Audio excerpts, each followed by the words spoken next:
Vamos a conversar con Efraín Velázquez, es el presidente del Consejo de Economía Nacional. Se recién cumple una semana de, bueno, la oficialización de las nuevas medidas económicas que tienen diversos matices, son una serie de variables que están allí. Cada día que pasa se van anunciando nuevos elementos, como el más reciente del fin de semana, con esto de la billetera digital para que los pensionados puedan cobrar y su asignación, pero adicionalmente tiene que hacerlo sacando su carne de la patria. Y así otros elementos que van dentro de lo que es el debate abierto y público. Así que, bueno, muchas gracias, Efraín, por estar con nosotros. ¿Y cuál es el balance institucional que realiza el Consejo de Economía Nacional sobre lo que ha comenzado a implementarse? Sí, bueno, lo que estamos viendo es que los anuncios que incorporaron diversas decisiones realmente no enfrentan los problemas fundamentales de Venezuela. En consecuencia, lo que anticipamos es que el ambiente económico y social que hemos estado viviendo los venezolanos en los últimos tiempos se va a mantener un tiempo más. Ahora, en ese sentido, son muchos elementos que surgen. Está el tema de la reconversión, está el tema de la lista de los productos básicos, está el tema del patrón o cambio en lo que es el referencial del dólar oficial, está el tema de la lista de los 25 productos que van a ser 50, está el tema de la gasolina. Bueno, son tantas cosas al final de cuentas y la gente está muy confundida, Efraín. Ciertamente. Lo primero que tenemos que precisar es cuáles son los temas económicos relevantes de Venezuela, ¿ok? Y esos temas son dos, si uno quiere llevarlos a su nivel más básico. Uno, como cualquier país del mundo, Venezuela necesita un flujo en dólares y tiene que tener una organización en bolívares. ¿Qué significa esto? Los países necesitan, y Venezuela necesita, tener un flujo en dólares importante.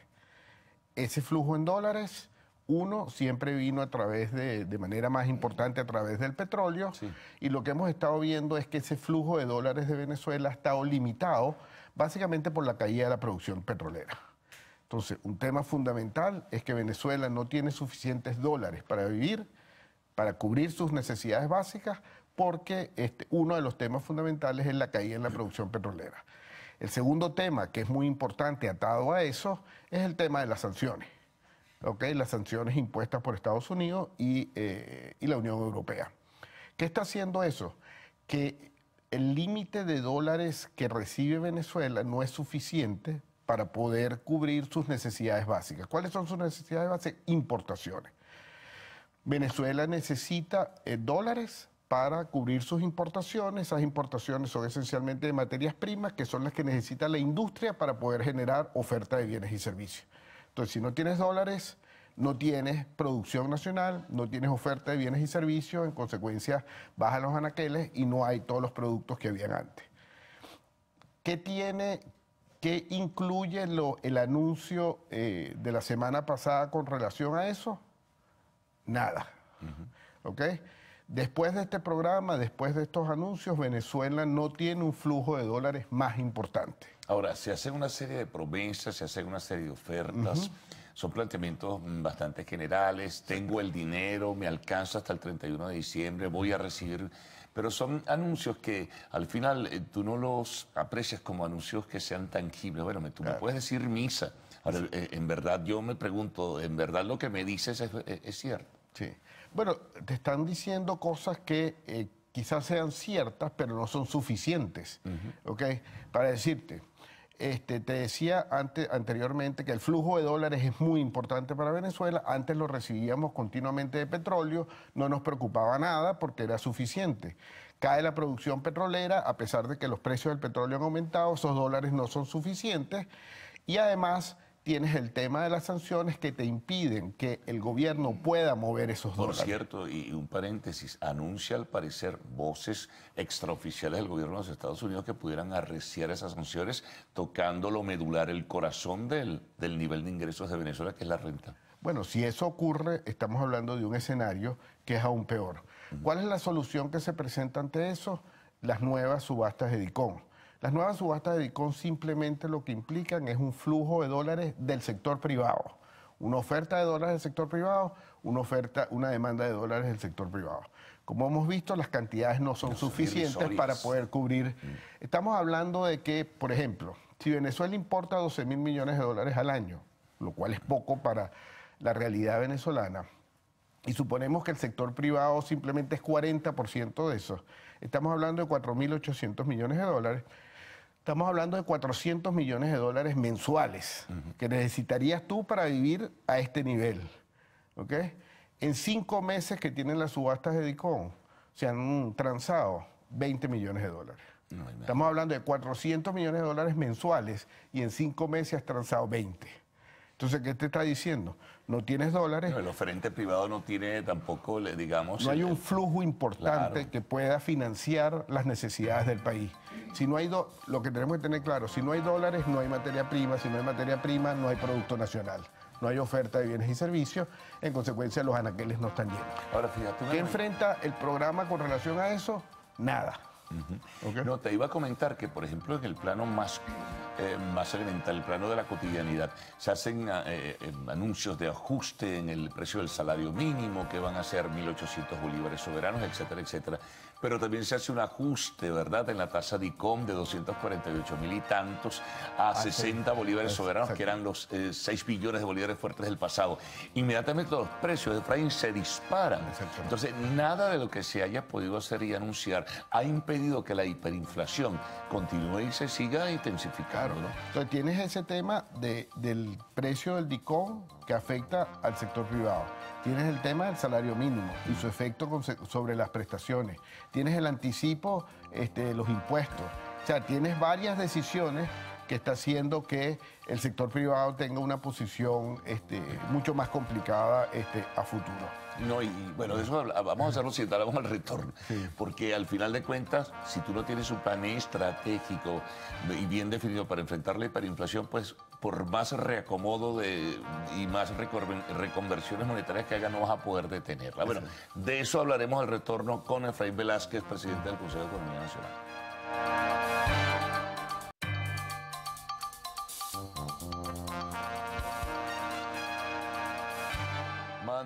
Seguimos nuestra conversación con Efraín Velázquez, presidente del Consejo de Economía Nacional. Bueno, habíamos dejado pendiente lo de la hiperinflación, no hay plan estratégico, no se detiene, el DICOM, bolívares, en fin. Claro.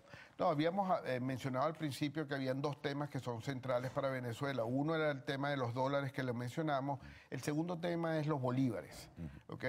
En el tema de los dólares decíamos que no habían suficientes dólares, en el tema de los bolívares hay exceso de bolívares. El exceso de bolívares es básicamente el financiamiento o el apoyo que hace el Banco Central al Ejecutivo para financiar todos sus niveles de gasto. Entonces Venezuela está saturada de bolívares, así como no tiene dólares, está saturada de bolívares. Esos bolívares que son en exceso, que son básicamente gasto público financiado a través de creación de dinero por parte del Banco Central, son los que generan la volatilidad en el mercado cambiario y son los que generan el proceso hiperinflacionario que estamos viviendo.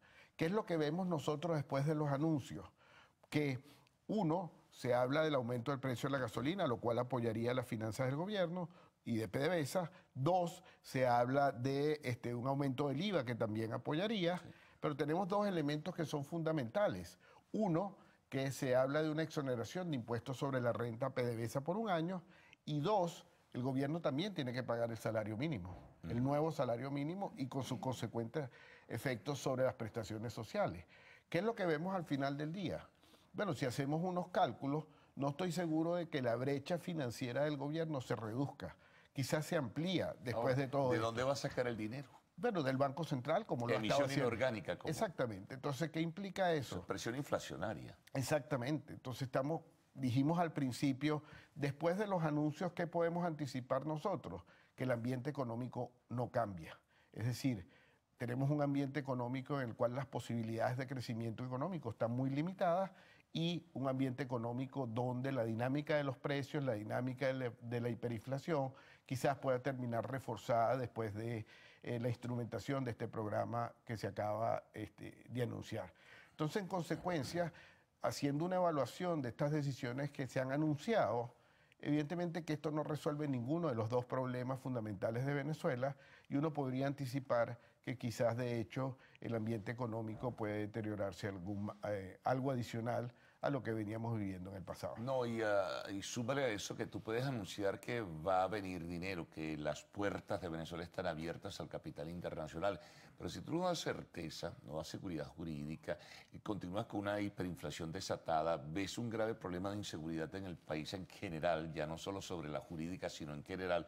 O sea, ¿qué inversionista se va a atrever a venir a Venezuela? Sí, bueno, cuando tú presentas un programa económico el cual no resuelve los problemas fundamentales del país, evidentemente que crea un impacto muy importante en términos de la credibilidad del propio programa, la credibilidad de la estrategia y al final la credibilidad de las autoridades económicas. Si esas autoridades económicas al final no tienen tampoco una reputación que apoye todo ese proceso de toma de decisiones, evidentemente que todos estos grandes resultados que se anticipan, evidentemente que no van a ocurrir. Ahora fíjate, tú mencionas el caso de los tributos.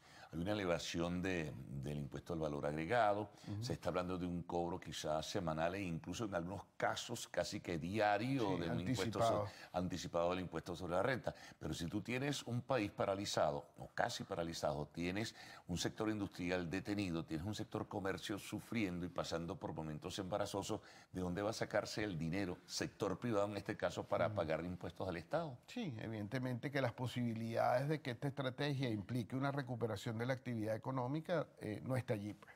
Claro. ¿No? Ahora, adicionalmente a esto, inicias una campaña dura, severa, de algunos comerciantes, algunas cadenas de supermercados, de algunas cadenas de farmacias. O sea, ¿a dónde nos puede llevar esto?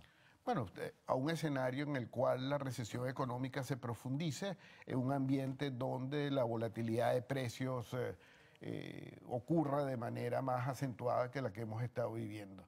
Acuérdate que, bueno, y lo vimos, los anuncios se hacen un viernes en la noche, de hecho se asigna un nuevo precio del tipo de cambio DICOM y luego se establecen unos controles de precio a 25 productos en base a ese tipo de cambio DICOM, pero simplemente el tipo de cambio paralelo ya va por encima de eso. Claro. Es decir, que todas las decisiones que tomaste o anunciaste el viernes en la noche, ya el lunes o martes estaban siendo sobrepasadas por la propia dinámica económica. Porque además, y si lo pones a tabla rasa, bueno, sí, yo elevo la tasa de ICON a 60 bolívares soberanos, pero el paralelo también se me escapa, no hay oferta, ¿dónde voy a obtener divisas? Bueno, ¿a dónde va a ir el sector privado que quiere sobrevivir? Pues al mercado paralelo, no hay otro, Efraín. Claro.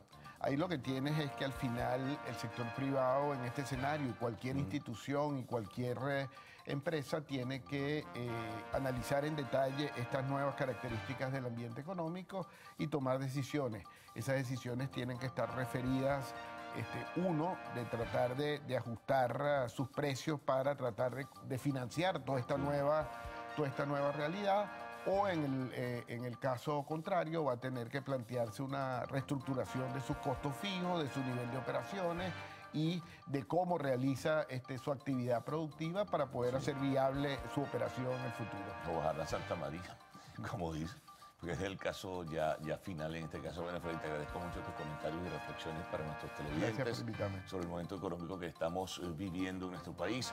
Nosotros hacemos una pausa al regreso. Arte y espectáculos en lo actual.